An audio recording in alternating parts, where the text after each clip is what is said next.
folks, I've got the most amazing herb for you today, and kind of just talking a little bit about one of my favorite herbs. If you come and see me as a client, you hear me talking about this herb a lot.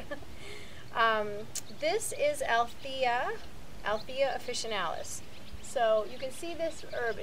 I don't think it's supposed to normally get this tall, but for some reason it super duper likes it here. So I don't know if Jeff, if you can get, like, it's like 10 feet tall or something. But what's so cool about it is it has these little sweet, its affinity is, well, I'll talk about that in a second, but it has these little sweet purple white flowers with purple centers. And they're very sweet in a salad, so it's a lovely herb to have in the garden, and just you can put a few of the flowers in with your salad each night in the summer. And you can see these leaves. These are really telltale for what this herb does, which I guess what I'm going to say is it's so soft. I mean, it makes mullein seem scratchy. I mean, this herb is soft, soft, soft. So it's a lovely herb with beautiful leaves, and but mainly most people use the roots. But I was going to talk to you a little bit about how to use the leaves too. Althea has an affinity towards the gastrointestinal tract. It stops coughing, so respiratory tract, and the bladder, so the urogenital tract.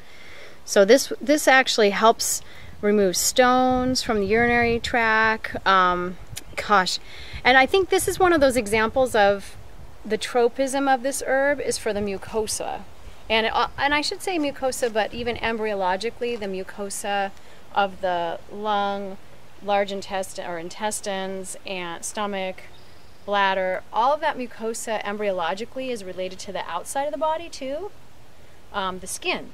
So this was always considered a good vulnerary herb for the skin to heal wounds topically, but it doesn't have really astringent action. It more has moistening, yin type action.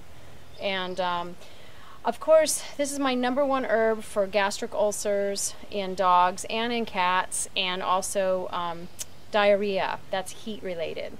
So this is a wonderful remedy for what I call kibblitis, which is too much heat in the intestinal tract. And there is a slight contraindication, though it's the safest, it's very safe. And the slight contraindication is if you have a really fat, overweight animal who is kind of lethargic, kind of cold, this might not be the herb for that animal, right? This might not be the herb for that animal. This might be an herb that really pretty much normal animals, in terms of they're normal, but they have too much heat. So that, there's a lot of animals like that. And let's see, so it moistens, just think of it, this is 35% mucopolysaccharides. So this is your moistening herb. This will come along, and that's how it works for stones. It just moistens around the stones. And how it works for inflammation, we have a little hummingbird in the flowers over there, so cute. Inflammation around the gastric ulcer. So it doesn't stop acidity. It just coats and cools and soothes any kind of acidity. So, this is a magical herb, and this is a wonderful replacement for slippery elm, which slippery elm has more of a gastrointestinal affinity. It's not as diverse as marshmallow is, and it's not as ecologically sound. Slippery elm, it's endangered because of the Dutch elm disease. Whereas marshmallow, as you can see, even in my garden where I ignore things, punish them, don't pay any attention to them, don't water them, it's thriving. And in fact, in a second, I'll show you some little rhizomes that it has spread to try to make new babies, which I've given to friends. It also spreads by seeds. So I have another little marshmallow behind us, and this is what I call my baby marshmallow over here. And it's amazing how these herbs, they find where they should go. So this one went next to my lemon balm. This is my newer marshmallow. This is what that one used to look like. And I'm sure at some point I should just dig the other big one up and get all the roots. The roots are honking, big roots. So our little marshmallow spread by seed, but then there's all these rhizomes And remember, this is just your excellent diarrhea herb. So dry hacking coughs. We'll come back here to some of the books, what they say in just a second. But let's go, oh, let me get my Velcros real quick. Let's go over here and grab a few pieces of the rhizome. I don't feel too bad taking any rhizome because it's going to have more rhizomes.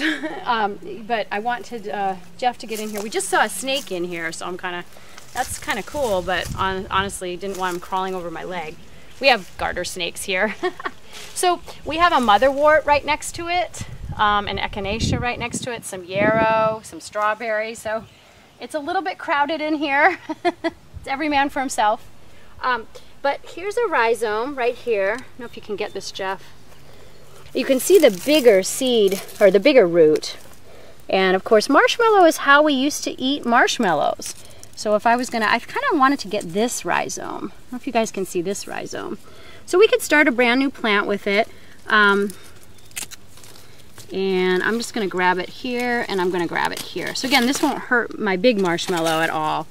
And what we can do with this is just, we can just rub off the outside, and we can peel it and make a nice little, and we can make a nice little meal with it, which then you could do a cold infusion with. A cold infusion is super easy. You just add hot water, or add cold water to it, and use that for a cough, say, or for diarrhea. That's a nice way to do it if you just want to do it that way. Here's another rhizome here, but you can get in here and see this root system. I mean, this is, if we got down into it, there would be a lot of roots in there. It's a big mush of roots. So it's a wonderful plant. Oh, right next to it's my elecampane that wishes it wasn't so close. Nobody wants to be next to this plant. Those mallows, they're tough cookies. So let's go over to the front again, and let's see if we can talk about some of the things that we use it for and some of the preparations. So I was just kind of doing what, you know, I love, and many of you know this anyway, but Juliet de Berkeley-Levy, she is kind of a lot of our, I guess, role model. She passed away now a couple of years ago, not too long ago. She lived a really old age. But Juliet de Berkeley-Levy's Traveler's Joy. And she was a traveler, she was a gypsy girl, she was a veterinarian. She was an amazing herbalist. She was Rosemary Gladstar's, I guess, inspiration. She's my inspiration. Anyway, but I was reading here in Traveler's Joy about sprains, and the reason I was reading that is, I don't know if you can see this, it's kind of interesting. Of course, one of those horsey moments. I got the rope caught somehow, I don't know, I wasn't paying attention. I was talking to someone, and Charlie kind of went that way, and my finger kind of went with him, but my rest of my hand stayed with me. So I've got a little sprain here that it actually feels so much better.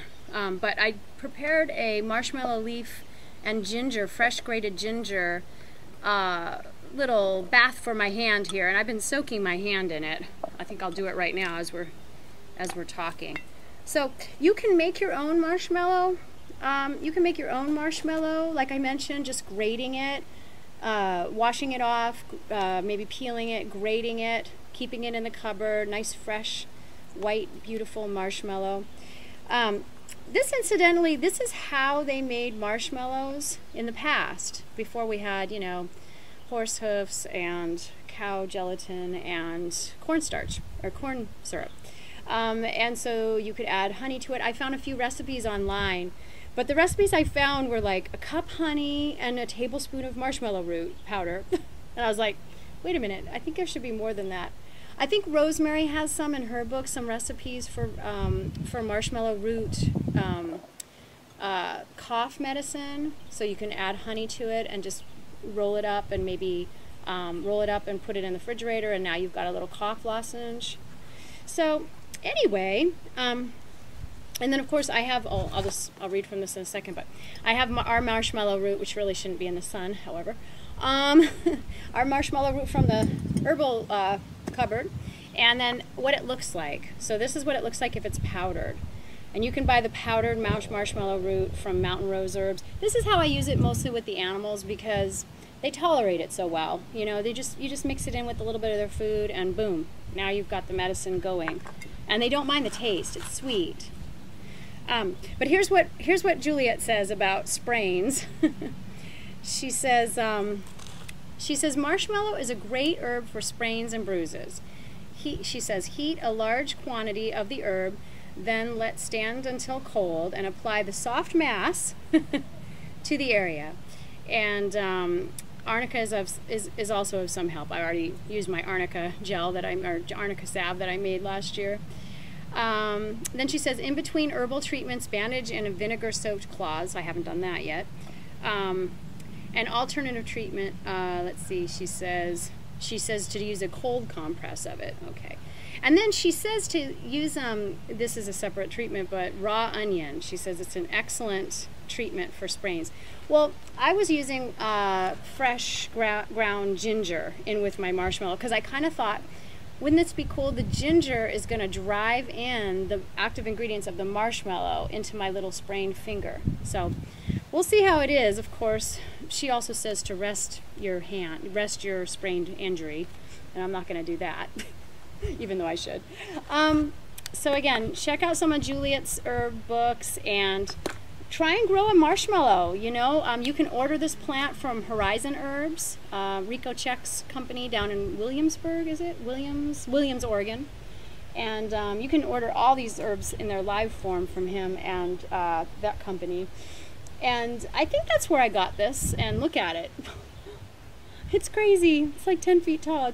It's pretty soon it's going to start moving into the house. Anyway, this is a great time to use marshmallow because it's a hot time of year, right? We're all kind of excess yang, and it's a very yin. It's like a yin tonic during this time of the year. So anyway, we'll probably give you some other recipes for marshmallow root powder for your animals, but hope you enjoy the marshmallow. Oh, and active ingredients are better in water, either water or food, not in alcohol. So we use this in its powdered form or cut up in the animal's food. Thanks so much, everyone.